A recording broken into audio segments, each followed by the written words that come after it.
The feedback was where we started, really, because a lot of this research on formative assessment was about different kinds of feedback. And what we found was that most of the feedback that's common in schools is the least helpful in terms of what psychologists have found. So there's lots of different ways of looking at feedback, but a very important way of thinking about feedback is whether it's ego-involving or task-involving. So if you say to students that you did very well, you were one of the best pieces of work, you did one of the best pieces of work in the class, that's ego-involving because it focuses on that person's position in the class. Whereas if you get feedback that says things like, well, this is what you need to do to improve, then that focuses on the task.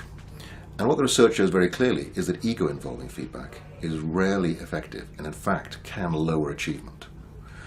So when students get grades, when they can compare themselves with each other, where they get praise, the effects are usually, or often zero, and sometimes negative. In other words, that in many cases, rather than giving that kind of praise, you would have been better off shutting up and giving no feedback at all. Students given that kind of praise do less well than students given no feedback at all. But what the research also shows very clearly is the conditions under which feedback is successful. So the research shows, for example, that when the feedback focuses on what students need to do to improve, and in particular how to go about it, then you get very large impacts on student achievement. So the challenge for teachers is to take these very broad principles that I've outlined and work out what it means in their own classroom. The way I summarize all this is to say that I think that good feedback causes thinking. The really important thing is that when a student gets a piece of feedback, the first thing they do is think, not react emotionally, not disengage, but think. That's very important because what the research on student motivation shows is that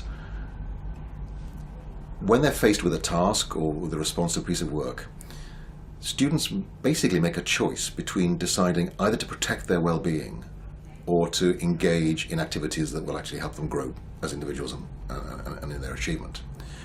And if the first reaction of a student is to protect themselves and to restore their sense of well-being, what you'll find is that students focus on the things that will do that for them and they won't focus on the learning. So what we need to do is to give students feedback that helps them move forward, give them feedback that makes it clear that ability is incremental rather than fixed. Because if we send the message to students that ability is fixed, then if you're confident of being able to engage in the task, you'll go for it for the brownie points. But if you're not confident or think that you might actually fail when other people will succeed, you will disengage, and basically you will decide that you'd rather be thought lazy than stupid.